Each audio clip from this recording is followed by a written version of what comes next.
Hello ನಮಸ್ತೆ, ನಾನು ನಿಮ್ಮ Akshita. Welcome to Family Logs. ಇವತ್ತಿನ ವಿಡಿಯೋದಲ್ಲಿ ನಮ್ಮ ಆರುಷಿದ್ದು ಫುಡ್ ರೂಟೀನ್ ಬಗ್ಗೆ ನಿಮ್ಮ ಜೊತೆ ಶೇರ್ ಮಾಡ್ತಾ ಇದ್ದೇನೆ.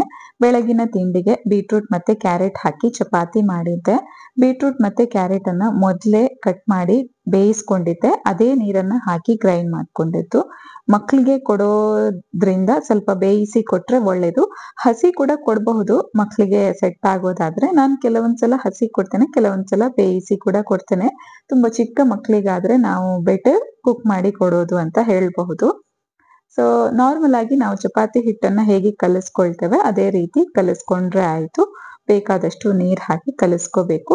ಮತ್ತೆ ಬೀಟ್ರೂಟ್ ಮತ್ತೆ ಕ್ಯಾರೆಟ್ ನಮ್ಗೆ ಟೇಸ್ಟ್ಗೆ ಎಷ್ಟು ಬೇಕೋ ಅಷ್ಟು ಹಾಕೊಳ್ಬಹುದು. ಮತ್ತೆ ಉಪ್ಪು ಸೇರಿಸ್ಕೊಂಡ್ರೆ ಸಾಕು, ಬೇರೆ ಏನು ಹಾಕೋದ್ ಅಗತ್ಯ ಇಲ್ಲ. ಮಕ್ಕಳಿಗಾಗಿರೋದ್ರಿಂದ ಮಸಾಲೆ ಎಲ್ಲ ಸ್ಕಿಪ್ ಮಾಡೋದೇ ಬೆಸ್ಟ್ ಅಂತ ಹೇಳಬಹುದು. ಇದನ್ನ ನಾರ್ಮಲ್ ಆಗಿ ಚಪಾತಿ ಹೇಗೆ ಲಟ್ಟಿಸ್ಕೊಳ್ತೇವೆ ಅದೇ ರೀತಿ ಮಾಡ್ಕೊಳ್ತಾ ಇದ್ದೇನೆ. ತರಕಾರಿಗಳಿಂದ ನಮ್ಗೆ ತುಂಬಾನೇ ಹೆಲ್ತ್ ಬೆನಿಫಿಟ್ಸ್ ಇರುತ್ತೆ. ತುಂಬಾ ಮಕ್ಕಳು ತರಕಾರಿಗಳನ್ನ ತಿನ್ನೋದಕ್ಕೆ ಇಷ್ಟ ಪಡೋದಿಲ್ಲ. ಸೊ ಅಂತವ್ರು ಯಾರಾದ್ರೂ ಇದ್ರೆ ನಾವು ಈ ತರ ಚಪಾತಿ ಜೊತೆಗೆ ಪರಾಟ ಜೊತೆಗೆ ಎಲ್ಲ ತರಕಾರಿಗಳನ್ನ ಕುಕ್ ಮಾಡಿ ಹಾಕಿ ಕೊಟ್ರೆ ಮಕ್ಳಿಗೆ ಕೂಡ ಗೊತ್ತಾಗೋದಿಲ್ಲ. ಅಂದ್ರೆ ಅವರಿಗೆ ಸಪರೇಟ್ ಮಾಡೋದಕ್ಕೊಂದು ಚಾನ್ಸ್ ಇರೋದಿಲ್ಲ. ಮತ್ತೆ ಇನ್ನೊಂದ್ ಏನಂದ್ರೆ ಅವರಿಗೆ ಬೇಕಾಗಿರುವಂತಹ ನ್ಯೂಟ್ರಿಯೆಂಟ್ಸ್ ಎಲ್ಲ ಏನು ಬೇಕು ಅದು ಸಿಗ್ತದೆ. ನಾವ್ ಈ ತರ ಪಾಲಕ್ ಹಾಕಬಹುದು, ಬಸಳೆ ಸೊಪ್ಪು ಹಾಕಬಹುದು, ಮೆಂತ್ಯ ಸೊಪ್ಪು, ಆಲು ಮತ್ತೆ ಕಾಲಿಫ್ಲವರ್, ಈ ತರ ನಮ್ಗೆ ಏನ್ ಹಾಕಬಹುದು ಅಂತ ಇರುತ್ತೆ. ಮತ್ತೆ ನಮ್ಮ ಮಕ್ಳಿಗೆ ಏನ್ ಕೊಡ್ಬೇಕು ಅಂತ ಇರುತ್ತೆ ಅದನ್ನ ನಾವು ಹಾಕಿ ಕೊಟ್ರೆ ಆಯ್ತು. ಇನ್ನೊಂದೇನಂದ್ರೆ ನಾರ್ಮಲ್ ಆಗಿ ಚಪಾತಿಗಿರುವಂತಹ ಕಲರಿಗೆ ಕಂಪೇರ್ ಮಾಡಿದ್ರೆ ಈ ತರ ತರಕಾರಿಗಳನ್ನ ಹಾಕಿ ಮಾಡಿದಾಗ ಕಲರ್ ತುಂಬಾ ಚೆನ್ನಾಗಿ ಕಾಣುತ್ತೆ. ಹಾಗೆ ಮಕ್ಳಿಗೆ ಕೂಡ ಇಂಟ್ರೆಸ್ಟ್ ಜಾಸ್ತಿ ಆಗಬಹುದೋ ಏನೋ ಒಂದು ಭಾವನೆ ನನ್ಗೆ. ನಮ್ಮ ಆರುಷ್ ನಾರ್ಮಲ್ ಆಗಿ ಆಲ್ಮೋಸ್ಟ್ ಎಲ್ಲಾ ತರಕಾರಿಗಳನ್ನ ಇಷ್ಟಪಟ್ಟೆ ತಿಂತಾನೆ. ನಾನು ಈ ಚಪಾತಿಗೆ ಅದನ್ನ ಬೇಯಿಸ್ಕೊಂಡಾದ್ಮೇಲೆ ತುಪ್ಪ ಹಾಕೊಳ್ತಾ ಇದ್ದೇನೆ. ಇನ್ನೊಂದೇನಂದ್ರೆ ಚಿಕ್ಕ ಮಕ್ಕಳಿಗೆ ಚಪಾತಿ ತಿನ್ನೋದಕ್ಕೆ ಇಷ್ಟ ಇಲ್ಲ ಅಂದ್ರೆ ಸ್ವಲ್ಪ ಹಾಲು ಕೊಟ್ಟು ಅದರಲ್ಲಿ ಡಿಪ್ ಮಾಡಿ ತಿನ್ನೋದಕ್ಕೆ ಅಭ್ಯಾಸ ಮಾಡಿಸಿದ್ರೆ ಚೆನ್ನಾಗಿರುತ್ತೆ. ಅಂದ್ರೆ ಅವರಿಗೆ ನುಂಗೋದಕ್ಕೆ ಕೂಡ ಆರಾಮಾಗಿ ಆಗುತ್ತೆ. ಇಲ್ಲದ್ರೆ ಕೆಲವೊಂದು ಮಕ್ಕಳು ಚಪಾತಿ ತಿನ್ನೋದಕ್ಕೆ ಅಷ್ಟೊಂದು ಇಷ್ಟ ಪಡೋದಿಲ್ಲ, ಅಂದ್ರೆ ಗಟ್ಟಿ ಇರುತ್ತಂತ ಹೇಳಿ. ನಾವು ಹಾಲಲ್ಲಿ ಡಿಪ್ ಮಾಡಿ ಕೊಟ್ಟು ಅಭ್ಯಾಸ ಮಾಡಿದ್ರೆ ಮತ್ತೆ ಮಕ್ಕಳು ಅದೇ ರೀತಿ ತಿಂತಾರೆ. ಮಾಡಿರುವಂತಹ ಪಲ್ಯ ಅಥವಾ ಏನಾದ್ರೂ ಸಾಂಬಾರೆಲ್ಲ ಇದ್ರೆ ಅದರಲ್ಲಿ ತಿಂತಾರಾದ್ರೆ ವೆಲ್ ಅಂಡ್ ಗುಡ್, ಏನು ಪ್ರಾಬ್ಲಮ್ ಇಲ್ಲ. ಬಟ್ ಅದರಲ್ಲಿ ತಿನ್ನೋದಕ್ಕೆ ಅವರಿಗೆ ಆಗೋದಿಲ್ಲ ಅಥವಾ ಇನ್ನು ಪಲ್ಯ ಎಲ್ಲ ಮಾಡೋದಕ್ಕೆ ಟೈಮ್ ಎಲ್ಲ ಇಲ್ಲ ಅಂತ ಇರುವಾಗ ನಾವು ಹಾಲಲ್ಲಿ ಹಾಕಿ ಕೊಟ್ರೆ ಆಯ್ತು. ಮಕ್ಳಿಗೆ ಕೂಡ ಟೇಸ್ಟ್ ಚೆನ್ನಾಗಿರುತ್ತೆ ಅಂಡ್ ಹೆಲ್ದಿ ಕೂಡ ಅಂತ ಹೇಳ್ಬಹುದು. ಚಪಾತಿಯಲ್ಲೇ ತರಕಾರಿ ಇರೋದ್ರಿಂದ ನಾವು ಪಲ್ಯವನ್ನ ಸಪರೇಟ್ ಆಗಿ ಮಾಡಿ ಕೊಡೋದಕ್ಕಿಂತ ಸ್ಕಿಪ್ ಮಾಡಿದ್ರು ಪರವಾಗಿಲ್ಲ ಅಂತ ಹೇಳ್ಬಹುದು. ಅಂಡ್ ತುಪ್ಪ ಹಾಕಿದ್ರೆ ಅದರಲ್ಲಿ ಒಳ್ಳೆಯ ಫ್ಯಾಟ್ ಇರುತ್ತೆ, ಅದು ಕೂಡ ಮಕ್ಕಳ ಡೆವಲಪ್ಮೆಂಟ್ಗೆ ತುಂಬಾ ಒಳ್ಳೇದು. ಹಾಗಂತ ಹೇಳಿ ತುಂಬಾ ತೀರಾ ಜಾಸ್ತಿ ಕೊಡೋದಂತ ಅಲ್ಲ, ಬಟ್ ಒಂದು ಸ್ಪೂನ್ ಅಷ್ಟು ದಿನದಲ್ಲಿ ಕೊಟ್ರೆ ಏನು ಪ್ರಾಬ್ಲಮ್ ಇಲ್ಲ. ಈ ಏಜ್ ನ ಮಕ್ಕಳಿಗೆ, ನಮ್ಮ ಆರುಷ್ಗೆ ಇವಾಗ 2 ವರ್ಷ. ದಿನದಲ್ಲಿ ಒಂದು 100ರಿಂದ 1000 ಕ್ವೆಶ್ಚನ್ ವರೆಗೆ ಕೇಳ್ತಾನೆ. ನಾವು ಆನ್ಸರ್ ಹೇಳ್ತಾ ಇರ್ಬೇಕಾಗ್ತದೆ.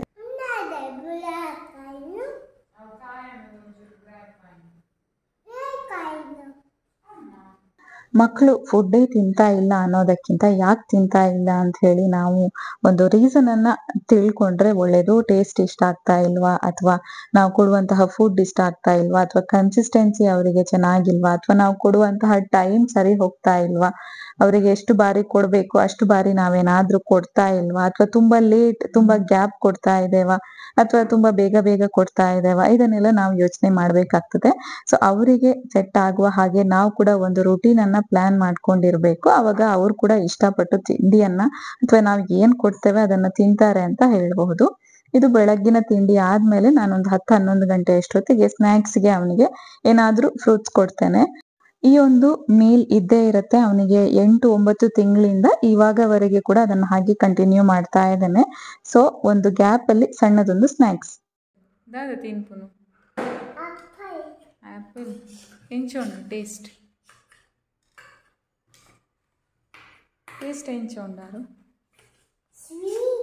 స్వీట్ ఆరెంజ్ అండ పులి బిటర్ గార్డ్ అండ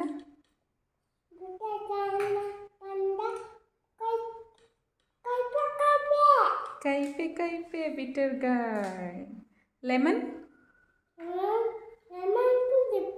ಪುಳಿ ಪುಳಿ, ಎಸ್, ವೆರಿ ಗುಡ್. ತಿನ್ಲಿ. ಇನ್ನು ಮಧ್ಯಾಹ್ನದ ಊಟ ಇವತ್ತು ಯಾವ್ದ್ರದ್ದು ರೆಸಿಪಿನ ಶೇರ್ ಮಾಡ್ತಾ ಇಲ್ಲ.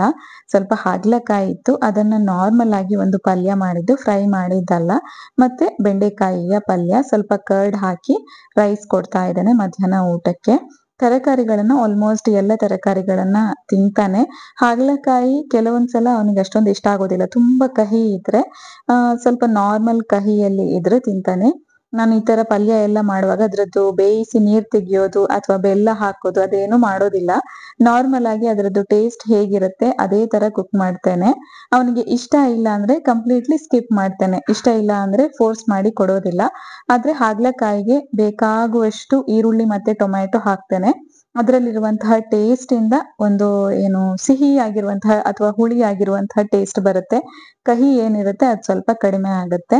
ಅವನು ಇವಾಗ ಅವನಿಗೆ ಖಾರ ಏನು, ಸಿಹಿ ಏನು, ಉಪ್ಪು ಏನು ಎಲ್ಲ ಗೊತ್ತಾಗೋದ್ರಿಂದ ಆರಾಮಾಗಿ ಎಕ್ಸ್ಪ್ಲೇನ್ ಕೂಡ ಮಾಡಿ ಹೇಳ್ತೇನೆ, ಇದು ಏನು, ಯಾವ ತರ ಟೇಸ್ಟ್ ಇರುತ್ತೆ, ಹುಳಿ ಹೇಗಿರುತ್ತೆ, ಸ್ವೀಟ್ ಹೇಗಿರುತ್ತೆ, ಕಹಿ ಹೇಗಿರುತ್ತೆ ಅದೆಲ್ಲ ಹೇಳ್ತಾ ಇದ್ರೆ ಅವನಿಗೆ ಕೂಡ ಅರ್ಥ ಆಗೋದಕ್ಕೆ ಶುರುವಾಗಿದೆ. ಆಕ್ಚುಲಿ ಹೇಳ್ಬೇಕಂದ್ರೆ ಇಷ್ಟು ದೊಡ್ಡ ಮಕ್ಕಳಿಗೆ ನಾವು ಅರ್ಥ ಮಾಡಿಸೋದಕ್ಕೆ ಸ್ವಲ್ಪ ಕಷ್ಟ ಆಗಬಹುದು. ಇನ್ನು ಸ್ವಲ್ಪ ದೊಡ್ಡ ಮಕ್ಕಳಾದ್ರೆ ಅವರಿಗೆ ಏನ್ ಫುಡ್ ತಿಂದ್ರೆ ಅದ್ರದ್ದು ಬೆನಿಫಿಟ್ಸ್ ಏನು ಅಂತ ಕೂಡ ಹೇಳಿ ಅರ್ಥ ಮಾಡಿಸಿದ್ರೆ ಅವರಿಗೆ ಅದರಲ್ಲಿ ಇನ್ನೂ ಇಂಟ್ರೆಸ್ಟ್ ಜಾಸ್ತಿ ಆಗಬಹುದೇನು. ಅಗ್ಗಿ ತಿನ್ಲೆ ಐಕ್ ಬಿಟ್ಟರ್ ಗಾಡ್ ಪನ್ಪುನ ಬಿಟ್ಟರ್ ಗಾಡ್ ಬಿಟ್ಟರ್ ಬಿಟ್ಟರ್ ಒಪ್ಪುಣತೆ ಆರೆಂಜ್ ಎಂಚ ಒಪ್ಪುಂಡು ಆರೆಂಜ್ ಪುಳಿ ಪುಳಿ ಉಪ್ಪುಣತೆ ಒಂದು ಬಿಟ್ಟರ್ ಬಿಟ್ಟರ್ ಉಪ್ಪುಂಡು ಟೇಸ್ಟ್ ಕೈಪೆ ಪನ್ಪುನ್ ನಮ್ಮ ತುಳುಟು. ಕನ್ನಡ ಕಹಿ ಪನ್ಪುನ್, ಇಂಗ್ಲೀಷ್ ಬಿಟ್ಟರ್ ಪನ್ಪುನ್. ಸೊ ಬಿಟ್ಟರ್ ಗಾರ್ಡನ್ ಪುದರ್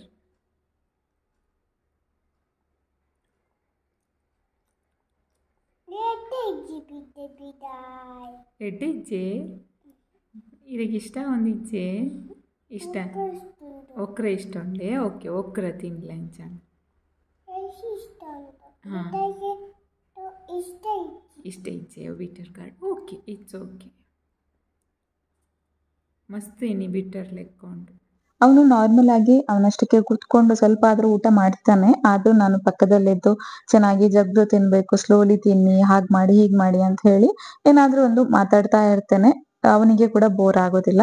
ಇನ್ನೊಂದೇನಂದ್ರೆ ಇವತ್ತು ಅವನಿಗೆ ಅಷ್ಟೊಂದು ಇಷ್ಟ ಆಗ್ಲಿಲ್ಲ, ತುಂಬಾ ಕಹಿ ಇದೆ ಅಂತ ಹೇಳ್ತಿದ್ದ ಹಾಗಲಕಾಯಿ. ಸೊ ಇಷ್ಟ ಇಲ್ಲ ಅಂದ್ರೆ ಬಿಟ್ಬಿಡಿ, ನಿಮ್ಗೆ ಏನ್ ಇಷ್ಟ ಅದನ್ನ ತಿನ್ನಿ ಅಂತ ಹೇಳಿದ್ರೆ ಒಕ್ರ ತಿಂತೇನೆ ಅಂತ ಹೇಳಿ ಅವನೇ ಚೂಸ್ ಮಾಡಿ ತಿಂತಾ ಇದ್ದ.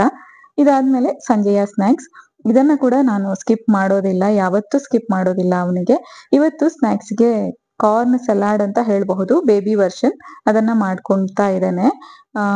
ಕುಕ್ ಮಾಡ್ಕೊಂಡಿದ್ದೆ ಕಾರ್ನನ್ನ ಸ್ವಲ್ಪ ಸಾಲ್ಟ್ ಹಾಕಿ, ಅದಕ್ಕೆ ಒಂದ್ ಸ್ವಲ್ಪ ಕುಕುಂಬರ್ ಮತ್ ಸ್ವಲ್ಪ ಈರುಳ್ಳಿ ಮತ್ ಸ್ವಲ್ಪ ಟೊಮ್ಯಾಟೊ, ಬೇರೆ ಏನು ತರಕಾರಿ ಹಾಕ್ಲಿಲ್ಲ. ಮತ್ತೆ ಸ್ವಲ್ಪ ಖಾರದ ಪುಡಿ, ಪೆಪ್ಪರ್ ಪುಡಿ ಯೂಸ್ ಮಾಡಿದ್ದು, ಮತ್ ಸ್ವಲ್ಪ ಸಾಲ್ಟ್ ಮತ್ತೆ ಸ್ವಲ್ಪ ತೆಂಗಿನೆಣ್ಣೆ, 1-2 ಡ್ರಾಪ್ಸ್ ಅಷ್ಟು ತೆಂಗಿನೆಣ್ಣೆ ಚೆನ್ನಾಗಿ ಮಿಕ್ಸ್ ಮಾಡಿ, ಬೇಕಾದ್ರೆ ಸ್ವಲ್ಪ ಲಿಂಬೆ ರಸದಲ್ಲಿ ವಿಟಮಿನ್ ಸಿ ಇರೋದ್ರಿಂದ ಅದು ಕೂಡ ತುಂಬಾನೇ ಒಳ್ಳೇದು ಮಕ್ಕಳ ಹೆಲ್ತ್ಗಾಗಿರ್ಬೋದು, ಯಾರದೇ ಒಂದು ಹೆಲ್ತ್ಗೆ. ಬೇಕಾದ್ರೆ ಬೇರೆ ತರಕಾರಿ ಕೂಡ ಹಾಕಬಹುದು, ಕ್ಯಾರೆಟ್, ಬೀಟ್ರೂಟ್ ಅಥವಾ ಕ್ಯಾಪ್ಸಿಕಮ್ ಇದೆಲ್ಲ ಹಾಕಬಹುದು. ಇಲ್ಲದಿದ್ರೆ ಇಷ್ಟರಲ್ಲೇ ಮಾಡಿ ಮುಗಿಸಬಹುದು. 2 ವರ್ಷದವರೆಗೆ ಕಾರ್ನ್ ಅನ್ನ ಅಷ್ಟೊಂದು ಚೆನ್ನಾಗಿ ಜಗ್ದು ತಿಂತಿರ್ಲಿಲ್ಲ ಅವನು, ಹಾಗೆ ನುಂಗ್ತಿದ್ದ, ಅದು ಹಾಗೆ ಹೊರಗಡೆ ಹೋಗ್ತಾ ಇತ್ತು. 1-2 ವರ್ಷದ ನಂತರ ಮಕ್ಳಿಗೆ ಕೂಡ ಗೊತ್ತಾಗತ್ತೆ. ಬಟ್ ನಾನು ಹೇಳ್ತಾ ಇರ್ತೇನೆ ಚೆನ್ನಾಗಿ ಜಗ್ದು ತಿನ್ಬೇಕು ಅಂತ ಹೇಳಿ. ಮತ್ತೆ ಕುಕ್ ಮಾಡುವಾಗ ಕೂಡ ಆದಷ್ಟು ಜಾಸ್ತಿ ಕುಕ್ ಮಾಡಿ ಕೊಟ್ರೆ ಒಳ್ಳೇದು. ಅಂಡ್ ಚಿಕ್ಕ ಸ್ಪೂನ್ ಕೊಡ್ಬೇಕು, 1 ಸ್ಪೂನ್ ತೆಗೆಯುವಾಗ ಅವ್ರಿಗೆ 2 ಅಥವಾ 3 ಕಾರ್ನ್ ಮಾತ್ರ ಬರ್ಬೇಕು. ಯಾಕಂದ್ರೆ ಇದ್ರಲ್ಲಿ ಚೋಕಿಂಗ್ ಹಜಾರ್ಡ್ ಕೂಡ ಇರುವಂತಹ ಚಾನ್ಸಸ್ ಇರುತ್ತೆ ಕಾರ್ನ್ ಅಲ್ಲಿ. ಸೊ ಅದೊಂದು ಜಾಗ್ರತೆ ಮಾಡ್ಬೇಕು. ಮತ್ತೇನಂದ್ರೆ ನಾವು ನೋಡ್ತಾ ಇರ್ಬೇಕು, ತುಂಬಾ ಬಾಯಿಯೊಳಗ್ ಹಾಕೊಂಡಿದಾರ, ಒಂದ್ಸಲ ತಿಂದದ್ದು ಜಗ್ದು ನುಂಗಿ ಅದಾದ್ಮೇಲೆ ಸೆಕೆಂಡ್ ಟೈಮ್ ತಗೊಳ್ತಾ ಇದಾರ ಏನು ಅಂತ ಹೇಳಿ. ಮಕ್ಳಿಗೆ ಗೊತ್ತಾಗೋದಿಲ್ಲ, ಟೇಸ್ಟ್ ಚೆನ್ನಾಗಿದೆ ಅಂತ ಇದ್ರೆ ಕೆಲವೊಮ್ಮೆ ಫಾಸ್ಟ್ ಆಗಿ ತಿಂದು ಬಿಡ್ತಾರೆ.